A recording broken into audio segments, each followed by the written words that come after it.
بسم اللہ الرحمن الرحیم۔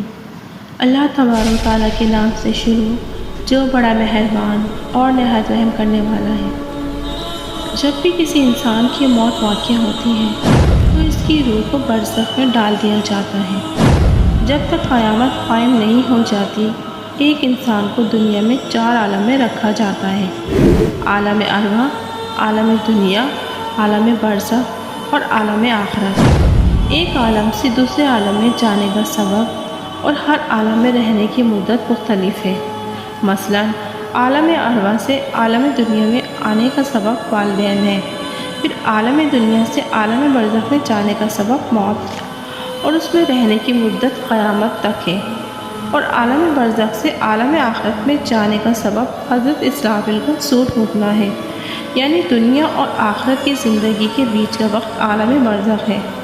برزخ کے معنی آڑ یا پردے کے ہیں۔ یہ وہ زندگی ہے جو مرنے سے شروع ہو جاتی ہے اور قیامت تک قائم ہونے تک جاری رہتی ہے۔ اسی کو قبر کی زندگی بھی کہا جاتا ہے، لیکن اس کے لیے عذاب قبر کو چھوڑ کر برزخ کا لفظ استعمال کرنے کی وجہ یہ ہے کہ ہر مرنے والے کو قبر نصیب نہیں ہوتی، مثلاً پانی میں ڈوب جانے والا یا آگ میں جل جانے والا، لیکن سزا اور جزا کا معاملہ اس کے ساتھ بھی ہوتا ہے۔ اس لیے اس وقت کو برزخ کا نام دیا گیا، جہاں موت سے حشر تک تمام روحیں رہتی ہیں۔ نیک روحوں کا نامہ اعمال علیین میں، جبکہ مجرم روحوں کا نامہ اعمال سجین میں لکھا جاتا ہے۔ حضرت برہ بن عازب رضی اللہ تعالیٰ عنہ بیان کرتے ہیں، جس کا مفہوم یہ ہے کہ ہم ایک انصاری شخص کے جنازے میں شریک ہوئے۔ اس کی لحد تیار ہو رہی تھی تو آپ صلی اللہ علیہ وآلہ وسلم ہمارے پاس بیٹھ گئے۔ آپ صلی اللہ علیہ وآلہ وسلم کے ہاتھ میں ایک لکڑی تھی جس سے وہ زمین کھرید رہے تھے۔ آپ نے سر اٹھایا اور 3 بار فرمایا کہ عذاب قبر سے اللہ کی پناہ مانگا کرو۔ پھر آپ صلی اللہ علیہ وآلہ وسلم نے فرمایا، بندہ مومن کی جب موت کا وقت قریب آتا ہے تو سورج کی طرح چمکتے دمکتے چہروں والے فرشتے جنتی خوشبودار کفن لے کر آتے ہیں اور حد نظر اس کے سامنے بیٹھ جاتے ہیں۔ پھر ملک الموت تشریف لاتے ہیں اور اس کے سر کے پاس بیٹھ جاتے ہیں۔ اس کی روح اتنی آسانی سے نکلتی ہے جیسے مشکیزے سے پانی کا قطرہ۔ جب ملک الموت اس کی روح نکال لیتے ہیں تو سامنے بیٹھے فرشتے پلک جھپکنے تک بھی ملک الموت کے پاس اسے رہنے نہیں دیتے، بلکہ ان سے لے کر جنت سے لائے گئے کفن اور خوشبو میں اسے لپیٹ لیتے ہیں۔ پھر اس کی روح کو لے کر بلندی پر جاتے ہیں۔ فرشتوں کی جس جماعت کے پاس سے گزرتے ہیں وہ ان سے پوچھتے ہیں کہ یہ کیسی خوشبو ہے، تو وہ اسے دنیا کے بہترین نام لے کر کہتے ہیں کہ یہ فلاں بن فلاں کی روح ہے، یہاں تک کہ پہلے آسمان یعنی آسمان دنیا تک پہنچ جاتے ہیں اور اس کے لیے آسمان کا دروازہ کھولنے کی اجازت طلب کرتے ہیں۔ آسمانوں کے فرشتے اس کے لیے دروازہ کھول دیتے ہیں۔ ہر آسمان کے فرشتے اگلے آسمان تک اسے چھوڑنے جاتے ہیں، یہاں تک کہ وہ 7ویں آسمان تک پہنچ جاتے ہیں۔ تب اللہ تعالیٰ فرماتا ہے، میرے اس بندے کا نامہ اعمال علیین میں لکھ دو، پھر اسے واپس اس دنیا میں لے جاؤ۔ پھر اس کی روح اس کے جسم یعنی قبر کی طرف لوٹا دی جاتی ہے۔ قبر میں اس کے پاس 2 فرشتے آتے ہیں جو اس سے 4 سوال کرتے ہیں: تیرا رب کون ہے؟ تیرا دین کیا ہے؟ تیرا نبی کون ہے؟ یہ سب تمہیں کیسے پتہ چلا؟ مومن کی روح ان 4 سوالوں کے صحیح جواب دے گی۔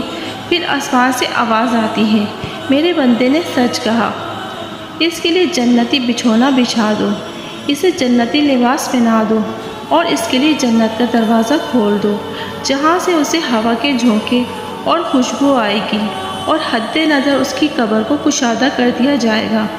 ایک خوبصورت چہرے، خوبصورت لباس اور خوبصورت خوشبو والا شخص اس کے پاس آئے گا اور کہے گا، یہ وہ دن ہے جس کا تجھ سے وعدہ کیا گیا۔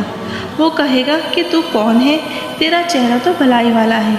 تو وہ خوش شکل جواب دے گا، میں تیرے دنیا کے نیک صالح یعنی نیک امان ہوں۔ وہ شخص فوراً بول اٹھے گا، اے میرے رب، فوراً قیامت قائم فرما تاکہ میں اپنے اہل و عیال کی طرف چلا جاؤں۔ اسی طرح جب کافر یا مجرم شخص کی موت کا وقت قریب آتا ہے تو سیاہ چہرے والے فرشتے بالوں سے بنا ہوا ایک کمبل لے کر حاضر ہوتے ہیں اور حد نظر اس کے سامنے بیٹھ جاتے ہیں۔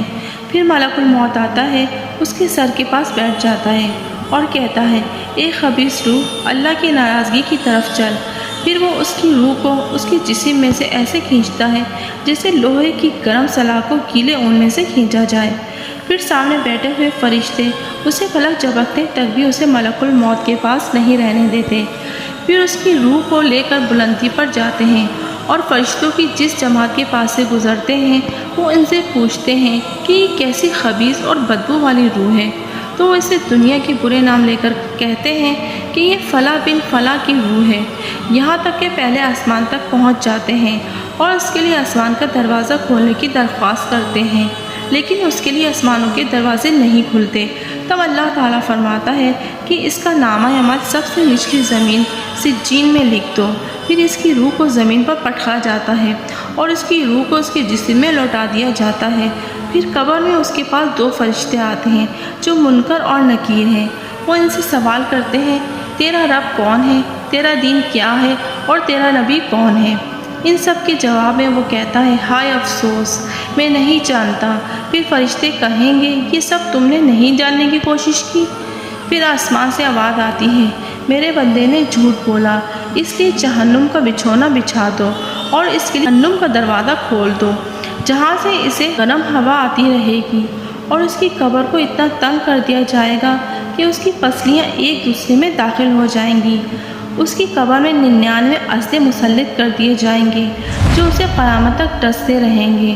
پھر اس کے بعد ایک شخص آتا ہے جو برے اور بدبودہ لباس میں ہوتا ہے، وہ اسے آ کر کہتا ہے یہی ہے وہ دن جس کا تجھ سے وعدہ کیا گیا تھا۔ وہ پوچھے گا کہ تو کون ہے، تیرے چہرے سے تو خیر کی کوئی توقع نہیں۔ وہ کہے گا کہ میں تیرے وہ خبیث اعمال ہوں جو تو دنیا میں کیا کرتا تھا۔ وہ شخص فوراً بول اٹھے گا کہ اے میرے رب، قیامت کبھی قائم مت کرنا۔ ایک حدیث کے مطابق نیک روحوں کو جب آسمان کے دروازوں تک لے جایا جاتا ہے تو وہ اسے مومنوں کی روحوں تک لے جاتے ہیں جو پہلے مر چکے ہیں۔ انہیں اس کے آنے پر خوشی ہوتی ہے جیسے تم لوگوں کو کسی بچھڑتے ہوئے کے ملنے سے ہوتی ہے۔ وہاں موجود روحیں اس آنے والی روح سے پوچھتی ہیں کہ فلاں کا کیا حال ہے؟ وہ جواب دیتا ہے کہ جس کا حال تم پوچھ رہے ہو وہ مجھ سے پہلے مر چکا تھا، کیا وہ تمہارے پاس نہیں آیا؟ فرشتے بتائیں گے کہ اس کا نامہ اعمال سجین میں ہے۔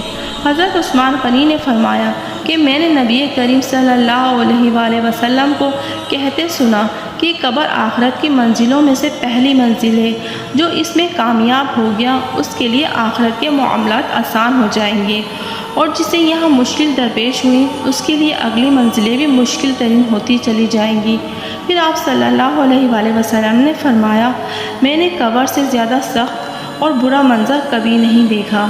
اللہ تعالی ہم سب کو معاف فرمائے اور قبر کے عذاب اور جہنم کی آگ سے نجات دے، آمین۔